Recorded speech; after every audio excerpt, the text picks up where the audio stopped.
Hi everyone! Did you know that the yellowfin tuna fishing industry generates billions of dollars each year? In this video, we will uncover fascinating facts about yellowfin tuna and the fishing industry surrounding this remarkable fish. Let's explore modern fishing techniques, environmental challenges, and how we can safeguard this precious resource for the future. Yellowfin tuna primarily inhabit tropical and subtropical waters, widely distributed across the Atlantic, Pacific, and Indian Oceans. With the scientific name Thunus albicares the yellowfin tuna is one of the largest and most economically valuable species in the global seafood industry. This fish can grow to enormous sizes, reaching lengths of up to 2.4 meters and weights of up to 200 kilograms. The yellowfin tuna fishery plays a crucial role in the global economy. Countries such as Japan, the United States, Spain, and Pacific Island nations heavily invest in this industry. Notably, Japan is the largest consumer of yellowfin tuna, incorporating it into traditional dishes like sushi and sashimi. Beyond Japan, the United States and Europe are also major markets where yellowfin tuna is consumed in various forms, from fresh and frozen to canned, meeting diverse consumer demands. The economic impact of this industry goes beyond fishing itself, supporting a wide range of jobs from fishermen and processors to marketers and retailers. This complex supply chain ensures that yellowfin tuna makes it to dinner tables around the world, contributing billions of dollars to the global economy each year. The yellowfin tuna fishery employs a combination of traditional and modern techniques to optimize efficiency and sustainability. Among these, purse seining is the most popular method, dominating the market since the 1960s. The process begins by locating schools of tuna using modern equipment such as radar and fish detectors. Once a school is found, the fishing boat drops a net into the water, encircling the entire school of fish. The net is then tightened from the bottom, forming a giant bag that traps the fish inside. This method stands out for its ability to catch large quantities of yellowfin tuna quickly, boosting production and economic efficiency. Each trip can yield up to 100 tons of tuna, meeting the high demand from domestic and international markets. However, purse seining became highly controversial in the late 1970s when it was discovered that fishing in the Eastern Pacific was inadvertently killing many dolphins, including spinner dolphins and pantropical spotted dolphins that often swim alongside the fish. Most commercial catches of yellowfin tuna are processed and canned, but the sashimi market has a strong demand for high-quality fish. To meet this need, longline fishing is employed. This technique involves deploying a main line, often extending for miles, with multiple baited hooks attached at intervals. The line is set at the desired depth, usually in deeper ocean waters where yellowfin tuna are concentrated. Longline fishing allows for precise targeting of yellowfin tuna, minimizing bycatch and reducing the impact on other marine species. The ability to adjust the depth and location of the hooks increases the chances of a successful catch, ensuring that each trip yields a large quantity of high-quality tuna. Yellowfin tuna caught using the longline method is often sent to premium markets where its quality and size command high prices. The economic benefits go beyond just selling the fish. The longline fishing industry supports a wide range of jobs, from fishermen who deploy and retrieve the lines to processors and distributors who bring the tuna to market. This complex supply chain not only provides livelihoods for thousands of people, but also drives economic growth in coastal communities worldwide. With all the significant benefits that yellowfin tuna provides, Protecting and managing this valuable resource is crucial to ensuring a sustainable future for the industry and marine ecosystems. Have you ever dreamed of being on a boat, surrounded by the vast ocean, with thousands of tuna just waiting to be caught? In today's video, we will take you on an exciting adventure to catch these ocean giants in large quantities.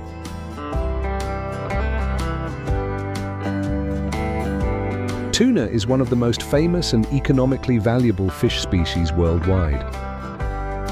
With its streamlined, powerful body, tuna can swim very fast and travel long distances, enabling it to hunt effectively and adapt to deep-sea environments. This species possesses smooth, silvery skin with a distinctive dark blue back, creating a striking and graceful beauty in the heart of the ocean.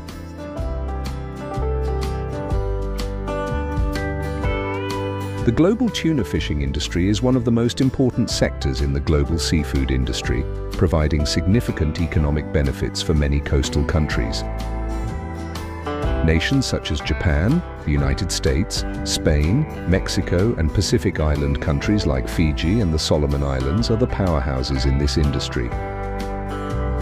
Tuna is not only a popular food, but also a raw material for high-value export products, contributing to economic development, especially for developing countries.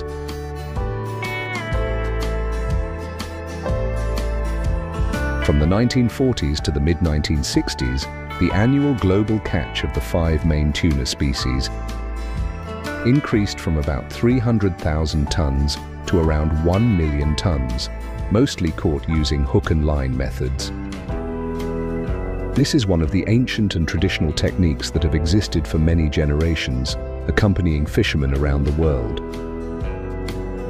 In the context of the global fishing industry becoming increasingly modernized and developed, this method has maintained its value due to its sustainability and effectiveness in protecting marine resources.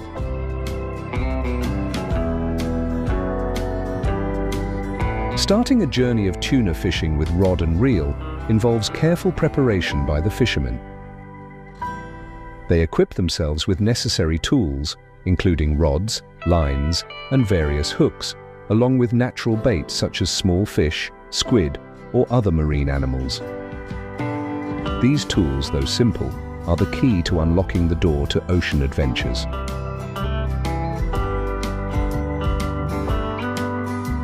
Once the boat sets out to sea, fishermen not only search for schools of fish, but also immerse themselves in the vastness of the ocean, where nature can bring surprises. Locating a school of tuna is not simple. It requires keen sensitivity and observational experience. Signs from nature, such as the appearance of seabirds flying over the water or ripples on the surface, can indicate that tuna are nearby. The high concentration required in this search reflects one of the greatest values of fishing: patience and respect for what the ocean offers.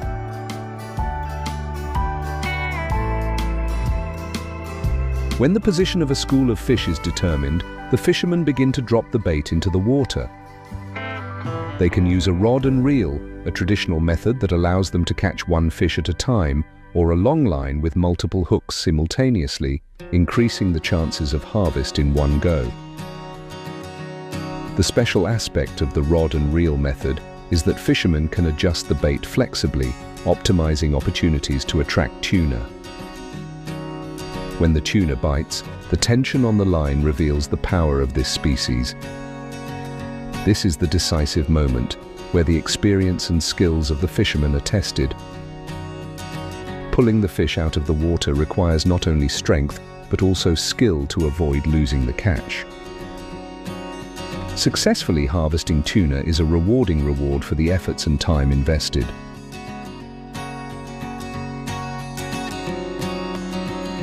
However, the development of purse seine fishing methods has revolutionized the tuna fishing industry. Nowadays, purse seine nets have become the primary catching tool, increasing the catch to over 4 million tons per year in recent years.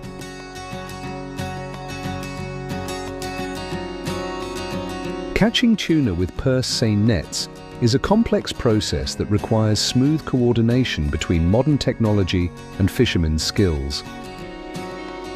It all starts with preparation, where the fishing vessels, equipped with satellite positioning systems, radar, and sonar, embark on a long journey to search for schools of tuna. Finding a school of fish is not easy. It requires patience and the ability to analyze signs from the marine environment, such as the presence of seabirds circling above the water, a sign that tuna are hunting below.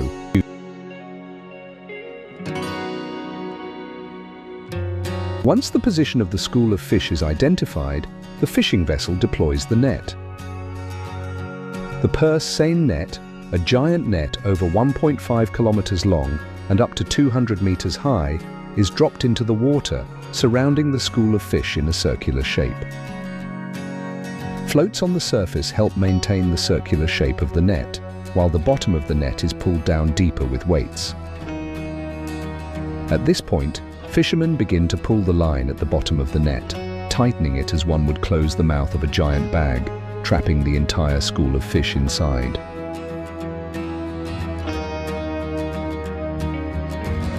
This process requires precision and teamwork among the crew. A small mistake can lead to the escape of the school of fish, turning a day's effort into nothing. However, when everything goes according to plan, the school of fish is squeezed into an increasingly confined space, and the fishermen begin to haul in the net, consolidating the catch into a large mass. The tuna are then brought on board using pumping systems or cranes in the joyous celebration of the entire crew. To ensure the quality of the fish, the preservation process begins immediately, using freezing or deep chilling methods on board to keep them fresh until they reach shore.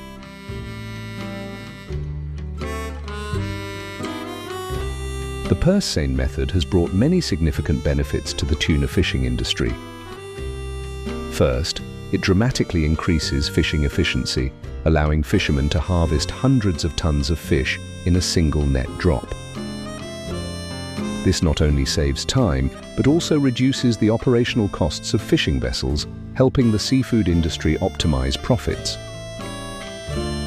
For coastal countries, especially those whose economies rely on fishing, this method has played a vital role in economic growth and created thousands of jobs for local people.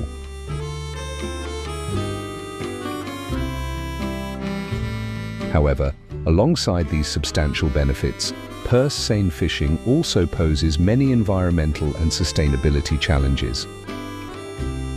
With the ability to catch large schools of fish, purse seines often unintentionally capture small fish, juvenile fish, and non-target marine organisms such as sea turtles, sharks, and endangered species. This phenomenon, known as bycatch, can have negative impacts on marine ecosystems, reducing the populations of important fish species and causing ecological imbalances.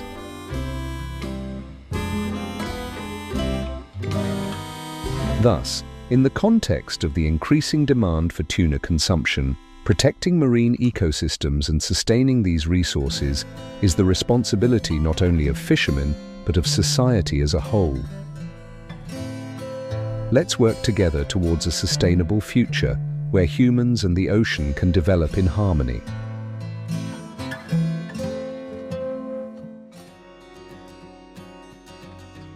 Cobia rachicentron canadum is one of the most economically valuable tropical marine fish with great potential in aquaculture. With its fast growth rate, premium quality meat, and adaptability to offshore farming, cobia has gained increasing investment from various countries for large-scale farming. In the wild, cobia can grow up to 2 meters long and weigh up to 68 kilograms.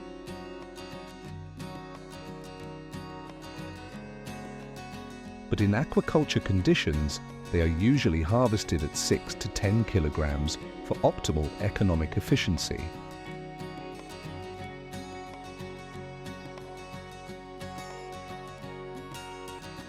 Cobia possesses many outstanding traits that make it an ideal fish for aquaculture. First, it has a rapid growth rate, reaching 6 to 8 kilograms within just 1 to 1.5 years, reducing harvest time and maximizing profits for farmers.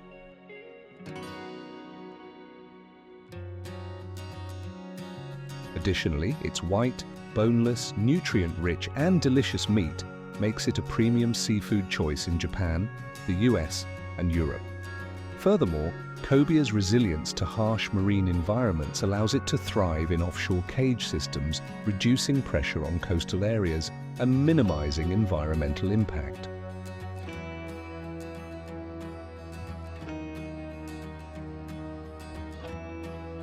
Cobia is one of the fastest growing fish species with high farming efficiency. Global production ranges from 50,000 to 60,000 tons per year and is expected to increase due to rising market demand.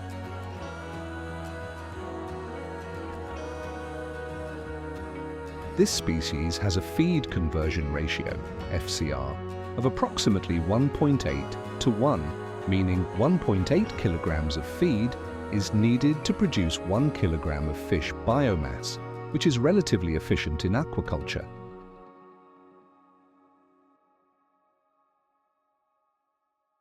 To achieve optimal growth, cobia's diet typically contains about 44.5% protein, and up to 40% of fish meal can be replaced with soybean meal without affecting growth rates.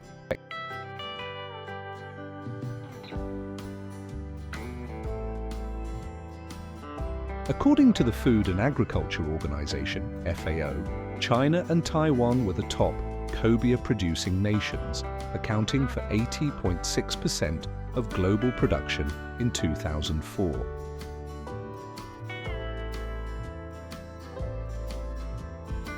In Taiwan, about 80% of marine cage systems are used to farm this species, primarily for export to Japan. Vietnam is also a major cobia producer, with an output of approximately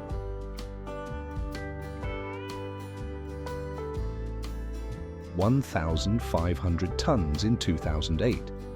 Additionally, the US, Mexico, Panama, Puerto Rico, and the Bahamas are heavily investing in offshore cobia farming due to its high economic potential.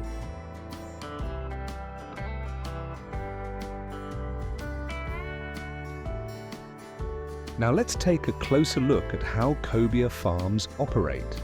Cobia farming requires meticulous preparation, from broodstock selection and nursery phases to grow out and harvesting.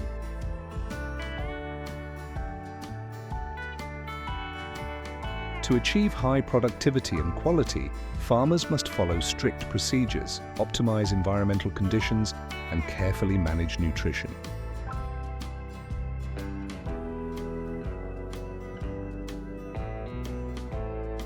Cobia farming begins with selecting high-quality broodstock. Healthy adult fish weighing 8 to 10 kilograms are either wild-caught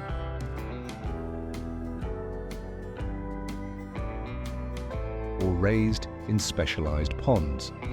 Before being introduced into spawning tanks, they undergo thorough health checks, saltwater baths to remove parasites,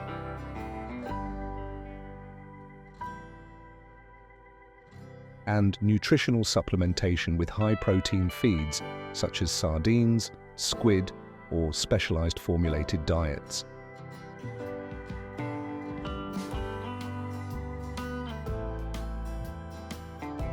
Cobia can spawn year-round under controlled temperature conditions, 26 to 28 degrees Celsius.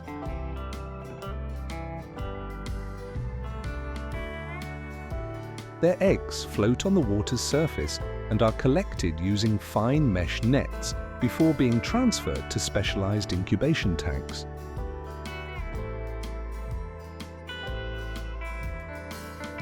Only high-quality eggs, shiny and free of deformities, proceed to the next stage.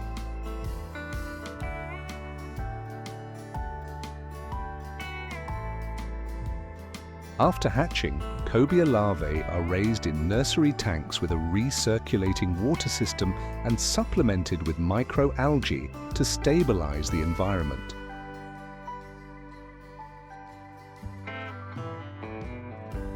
During the first 3 to 7 days, larvae require live feeds like rotifers and artemia to ensure high survival rates.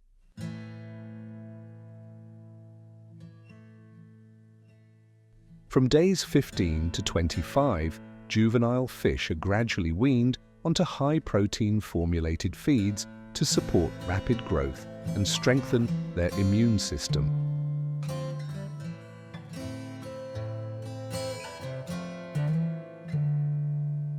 Stocking density plays a crucial role in juvenile development. Overcrowding can slow growth and increase disease risks due to poor water quality.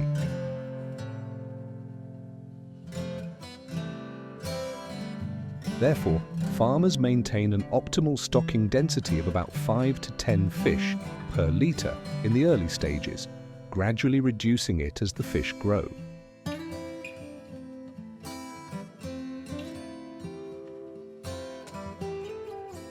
After 6 to 8 weeks, when the juveniles reach 10 to 15 centimetres, about 100 to 600 grams, they are ready to be transferred to grow-out ponds or sea cages.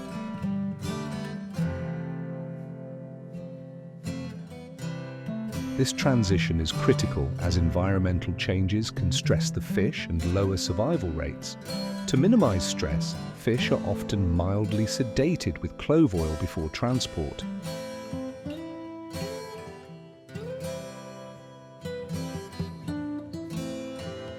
Market-sized cobia are typically raised in brackish water ponds or offshore sea cages, depending on farm conditions.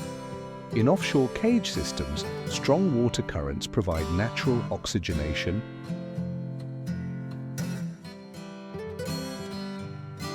and waste removal, reducing environmental pollution. In Vietnam, Taiwan and China, most cobia are raised in floating cages with diameters ranging from 6 to 20 meters, anchored securely.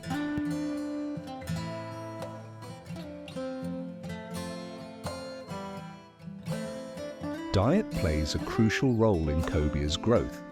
While they are omnivorous, they grow best on a diet rich in protein, at least 44.5%.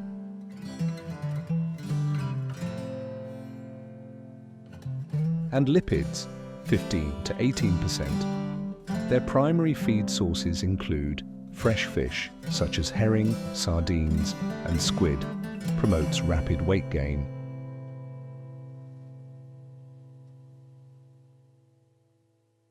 Industrial pellet feeds containing fish meal, soybean meal, fish oil, and vitamin. Mineral supplements to enhance immunity.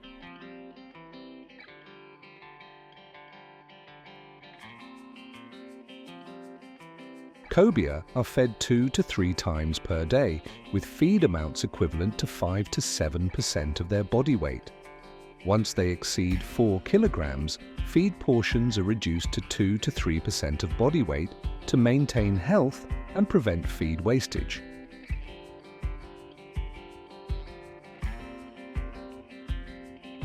A major challenge during this stage is disease management. Common issues include enteritis, nephrocalcinosis, and skin parasites. To mitigate risks, farmers must monitor water quality regularly, conduct routine health checks, and implement preventive measures such as supplementing garlic or vitamin C in the diet.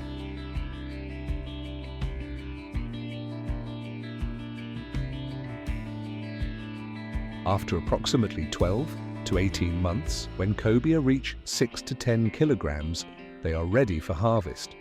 Proper harvesting techniques are crucial to maintaining meat quality.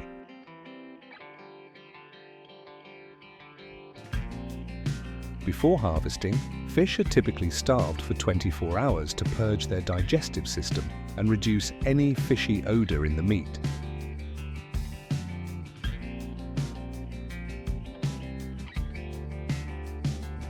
Two common harvesting methods include net hauling, used in ponds or high-density cages. Fish are carefully netted to minimize stress and physical damage.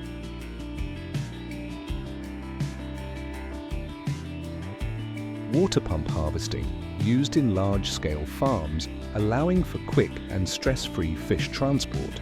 After harvest, cobia are immediately chilled at 0 to 4 degrees Celsius to preserve freshness.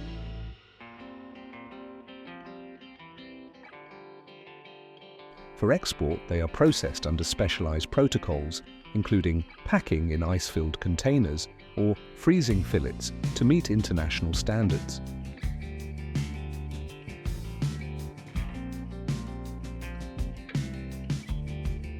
Cobia farming is a highly promising industry with significant economic benefits.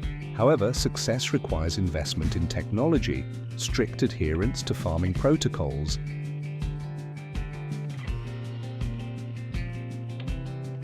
and a deep understanding of the species biology. With advancements in offshore aquaculture technology and increasing global demand, cobia is set to become one of the leading species in the seafood industry in the coming years. Hello everyone. Did you know that every year the world consumes up to 3 million tons of salmon?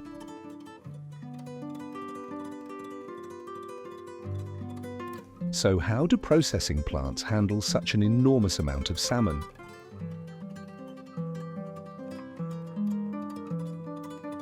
Join me as we explore the modern technology and incredible speed behind salmon processing.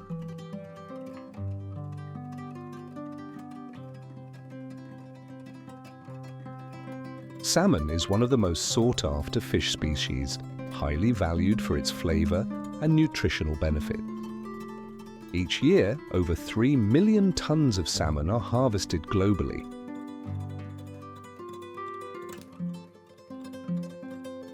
With the leading countries in salmon production, including Norway, Chile, Canada, and the United States.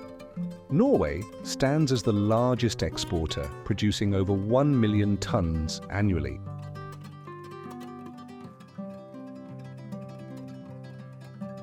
The salmon industry not only provides a nutritious food source, but also generates huge economic revenue.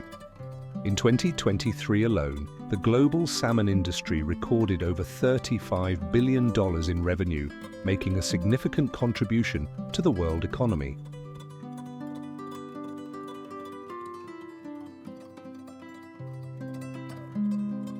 Today, salmon comes from two main sources: wild-caught salmon from rivers and oceans, and farmed salmon raised in marine farms. With the advancement of aquaculture, the majority of salmon on the market now comes from fish farms.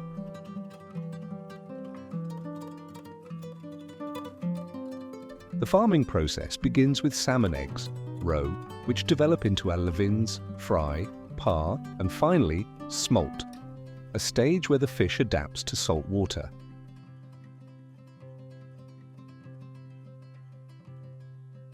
Once the salmon reach a weight of 4 to 6 kilograms, they are ready for harvest. The harvesting process is carefully controlled to ensure fish welfare and quality. Specialized harvesting boats gently transfer the fish into pumping systems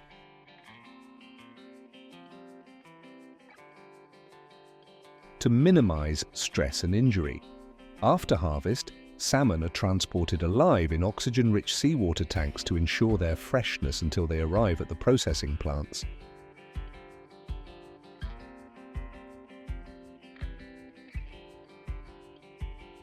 Upon arrival at the processing plant, salmon undergo strict quality inspections before entering the production line. The first step involves stunning the fish using a controlled water flow to reduce stress, maintaining meat quality.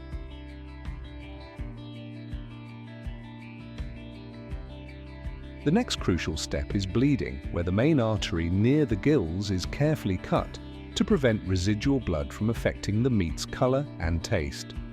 After that, the fish are thoroughly cleaned using high-pressure water sprays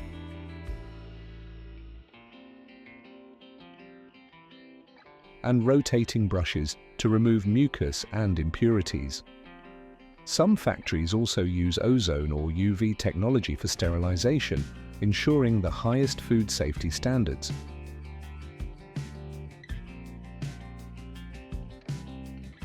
Once cleaned, the salmon are sorted by size, weight, and meat quality using advanced optical sensors, before moving on to the filleting and processing stage.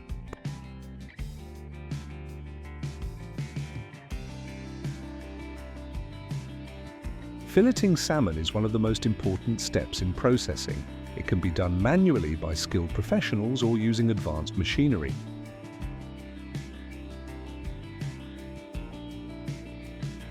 First, the fish go through an automatic head cutting machine, ensuring precise cuts without damaging the fillet. Then, the backbone is removed using sharp circular blades.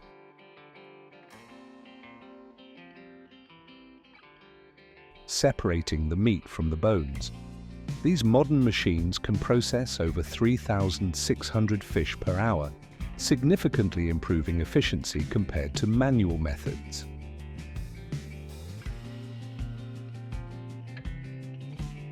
Afterward, any remaining pin bones in the fillets are carefully removed, either by hand or with specialized pin bone removal machines, ensuring the fillets are completely boneless.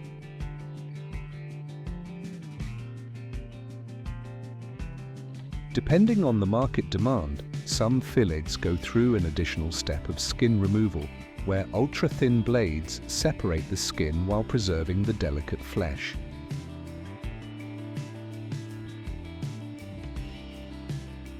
Once filleted, the salmon undergoes a final quality inspection before moving to the packaging stage.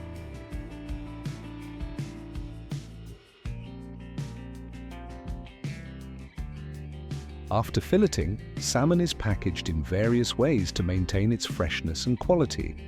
Fresh salmon is usually vacuum sealed or placed in plastic trays.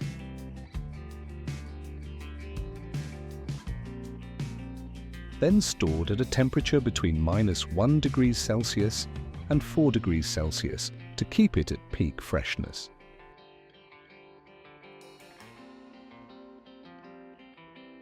For long-term preservation, frozen salmon undergoes a rapid freezing process at -40 degrees Celsius.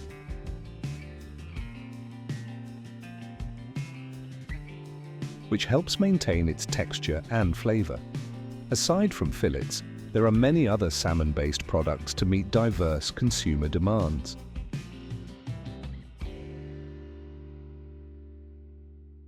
Smoked salmon is particularly popular, cured with salt and gently smoked to achieve a rich, delicate flavor. This product is widely enjoyed across Europe and North America.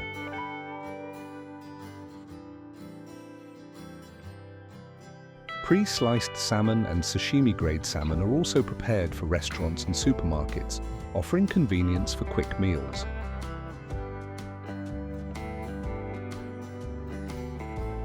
Additionally, canned salmon, preserved in oil or brine, is another widely available option, perfect for quick salads or sandwiches.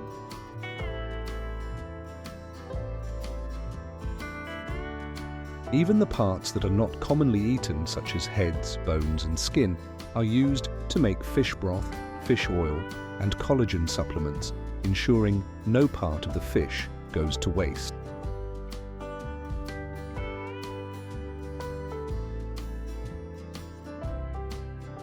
Salmon is a nutritional powerhouse with numerous health benefits.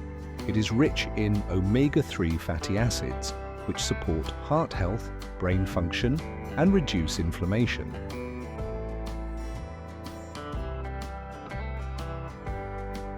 The high-quality protein in salmon helps muscle growth and satiety, while B vitamins, selenium, and vitamin D boost the immune system, strengthen bones, and improve metabolism.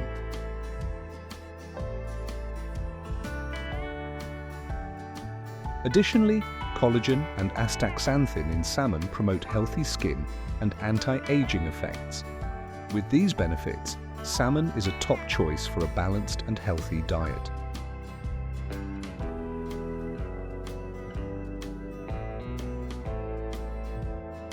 From the icy waters of Norway to your plate, salmon undergoes a long and complex journey.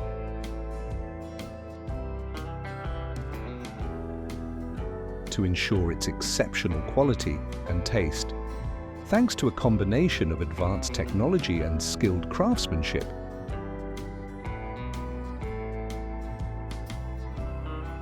the salmon industry continues to grow, providing nutritious and high-quality food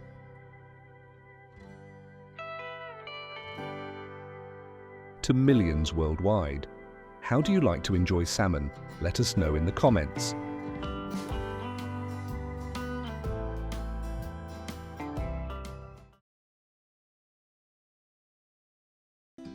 Welcome to today's video.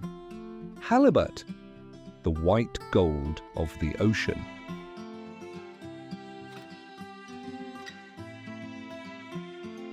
But behind this expensive fish is a fierce competition among giant fishing vessels.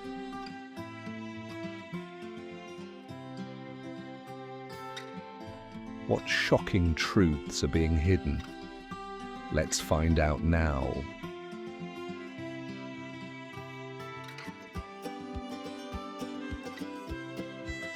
Halibut belongs to the flatfish family, Pleuronectidae, characterized by its flattened body and both eyes located on one side, a typical trait of bottom-dwelling fish.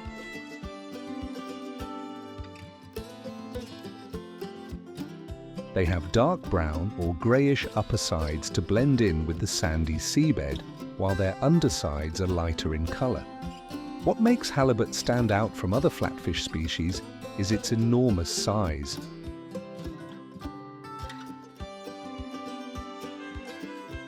A fully grown halibut can reach lengths of 1 to 2.5 meters and weigh over 200 kilograms, making it the largest flatfish species in the world.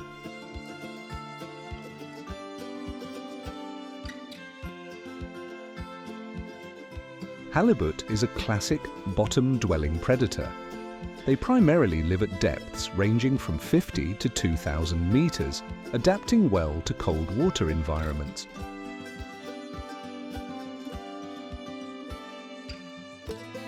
With an ambush hunting strategy, they bury themselves in sand or mud to lie in wait for prey. Their diet is highly diverse, including small fish, cod, herring, smaller flatfish, crustaceans, shrimp, crabs, and squid.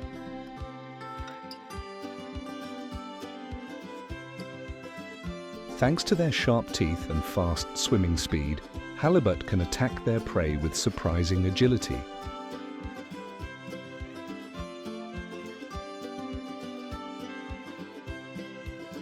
Due to its high economic value, halibut has been heavily exploited for many years, leading to population declines.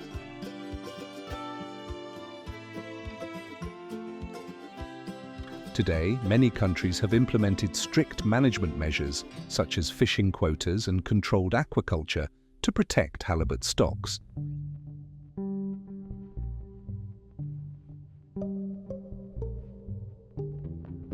Commercial halibut fishing in the North Pacific began in the late 19th century and quickly became one of the most important fisheries in the region.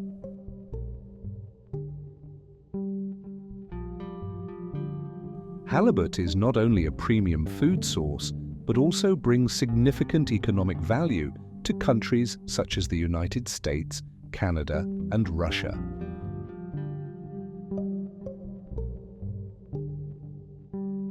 In Japan, halibut is known as ohyo, highly prized in cuisine for its tender, white flesh, minimal bones, and high nutritional value.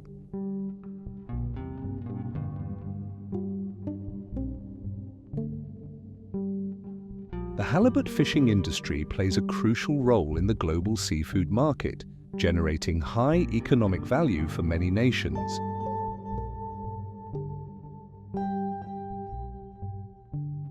According to 2008 data, the global halibut catch reached approximately 6,665 tons, with the European Union, EU, accounting for 86%, 5,740 tons.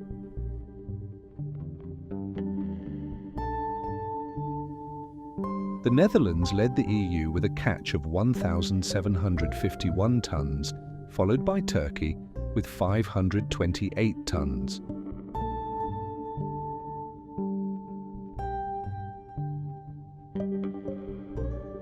The The most common method for commercial halibut fishing is long-line fishing, an effective technique for harvesting large numbers of halibut from the ocean floor.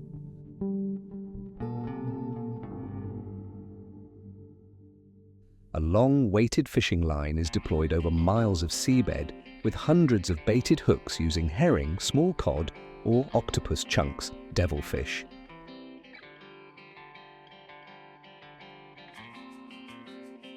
After several hours to a day, fishing vessels retrieve the line to harvest the catch.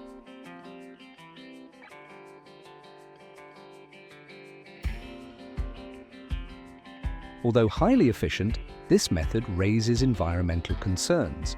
Longline fishing can disturb the seabed sediment, impacting the ecosystem and harming other marine species in the area.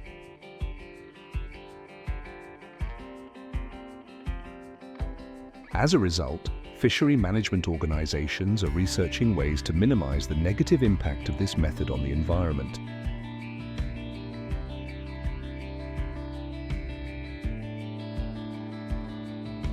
In addition to commercial fishing, sport fishing for halibut is also popular in regions like Alaska and British Columbia.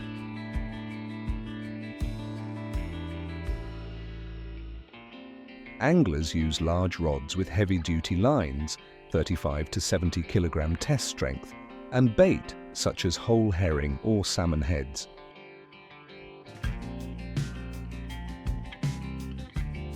Halibut are incredibly strong fish, and when pulled to the surface, they often put up a fierce fight. Smaller fish can be lifted onto the boat with hooks,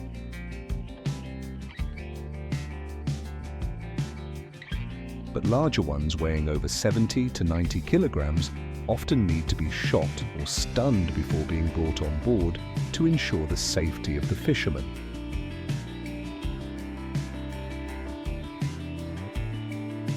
This makes halibut sport fishing both a thrilling and challenging activity for enthusiasts.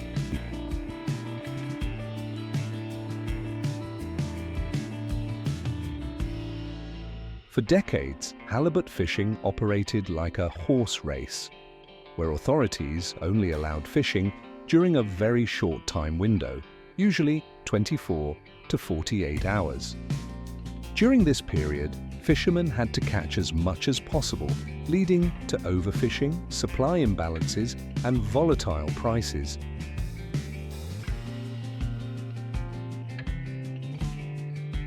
Beyond economic instability, this method also posed serious safety risks. Fishing boats had to venture out regardless of weather conditions, resulting in many dangerous accidents. Additionally, since halibut could only be caught for a few weeks, the market faced inconsistent supply, negatively impacting processing and export industries.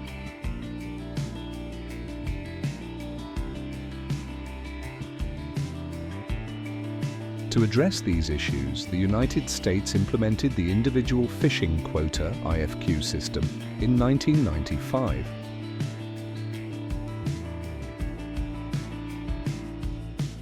Under this system, each fisherman or company is assigned a specific fishing quota, calculated as a percentage of the total allowable catch (TC) each year.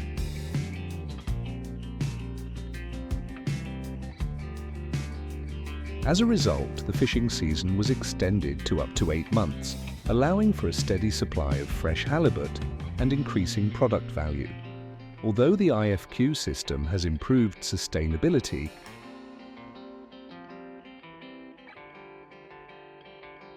it has also sparked controversy.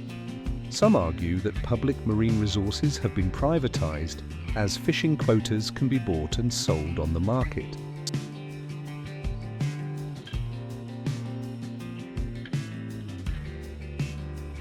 After being caught, halibut is processed immediately on board to maintain quality.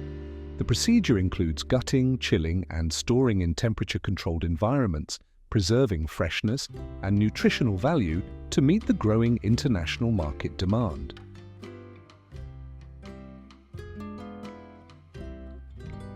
Thanks to efforts in management and sustainable development, the halibut fishing and aquaculture industries are showing promising growth, meeting consumer demand while contributing positively to the economies of many countries.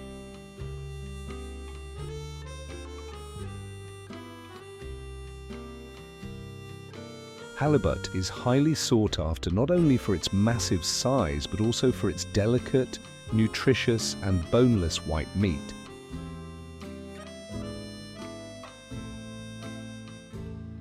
It is a luxury ingredient in both Western and Japanese cuisine, commonly prepared by grilling, pan-searing, smoking, or serving as sashimi.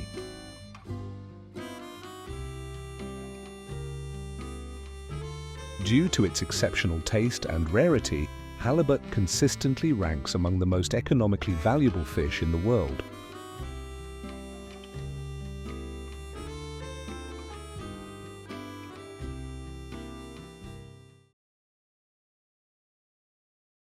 Welcome to my channel. Today, let's embark on an exciting journey to explore the swordfish processing technique performed by one of the world's top experts.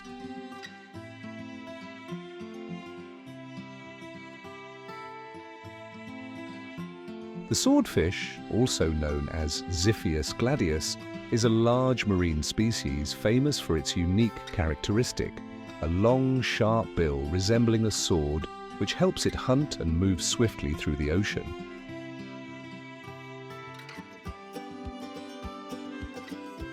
Swordfish are migratory, typically found in tropical and subtropical seas worldwide. Notably, they can swim at incredible speeds, reaching up to 97 kilometers per hour, thanks to their powerful muscles and streamlined bodies.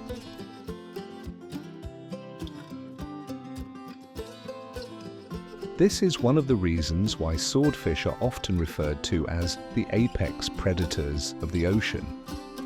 Swordfish have an impressive size, averaging 2.5 to 4.5 meters in length, and can weigh up to 450 kilograms.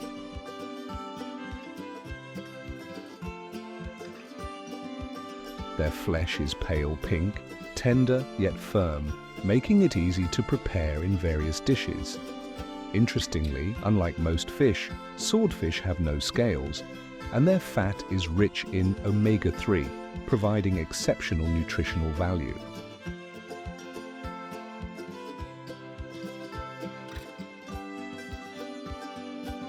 Beyond their culinary value, swordfish also bring many fascinating biological stories. One unique trait is that swordfish can heat the muscles around their eyes, which enhances their vision in the deep, dark waters where light is scarce.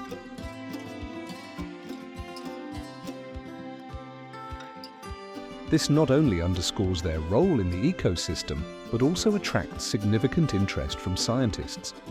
Swordfish are not only symbols of power and speed in the ocean, but also highly sought after in the culinary world due to their excellent flavor and nutritional benefits.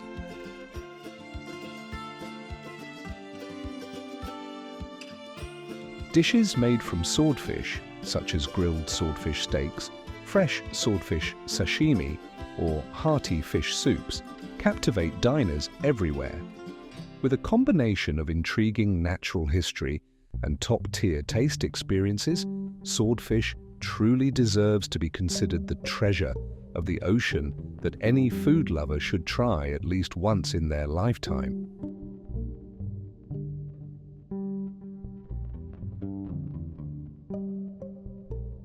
The process of catching swordfish is a challenging art that requires skill and patience.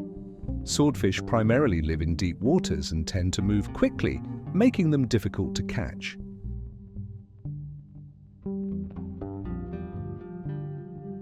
Fishermen use modern fishing vessels equipped with specialized gear, often long lines or nets, designed specifically to target these powerful fish.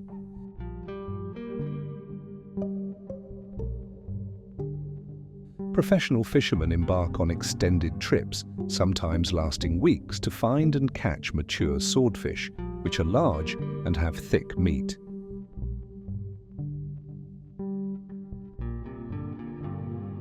This process demands close coordination among crew members, with the ability to spot and catch swordfish in rough seas and harsh weather conditions.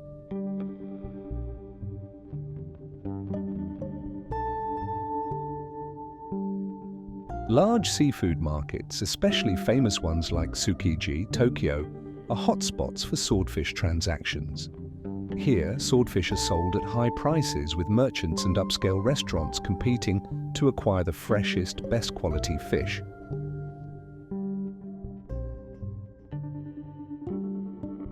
Swordfish auctions, particularly during peak seasons, attract attention not only from culinary experts but also investors and seafood enthusiasts.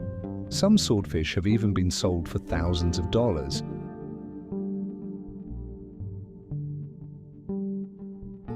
Thanks to their exceptional quality and rarity, each piece of swordfish is carefully crafted into a culinary masterpiece where talented chefs elevate the flavor and nutritional value of this magnificent fish.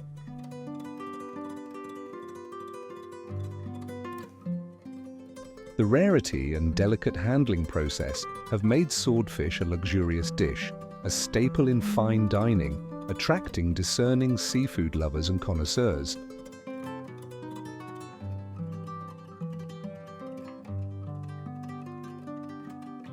After being caught, swordfish are cleaned, with their tails and fins removed, and stored immediately on board to maintain the best quality.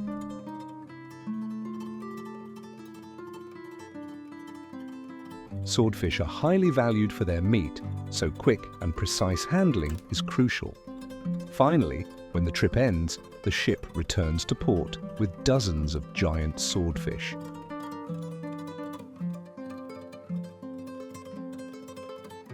Swordfish fishing not only brings a source of income, but also offers an exciting and adventurous experience for the fishermen.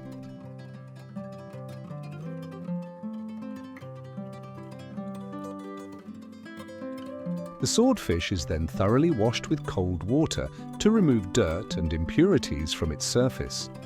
Meanwhile, the chef sharpens his specialized knives, some of the sharpest knives in the world, designed specifically for handling large fish.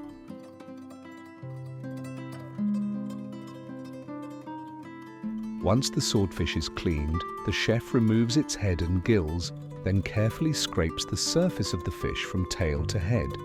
Scraping against the direction of the scales helps to remove them more efficiently.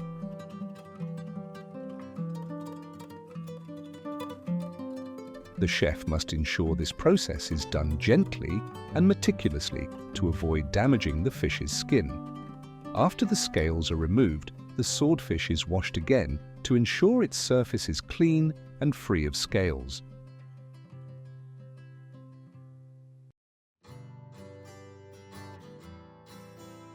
Next, the chef uses a knife to cut along the fish's belly from the anus to the throat area, carefully removing the intestines. The fish's belly is also cut out and divided into small portions for packaging, to be used in dishes such as fried fish belly.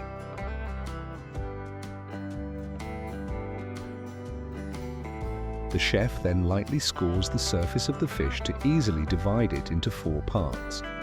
The process of filleting the swordfish requires finesse and skill.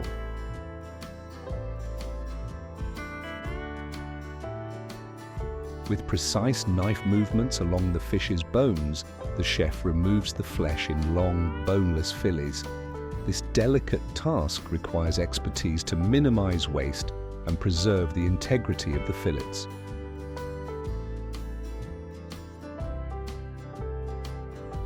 After the fillets are separated, the chef continues to meticulously remove any remaining impurities, such as small bones or skin.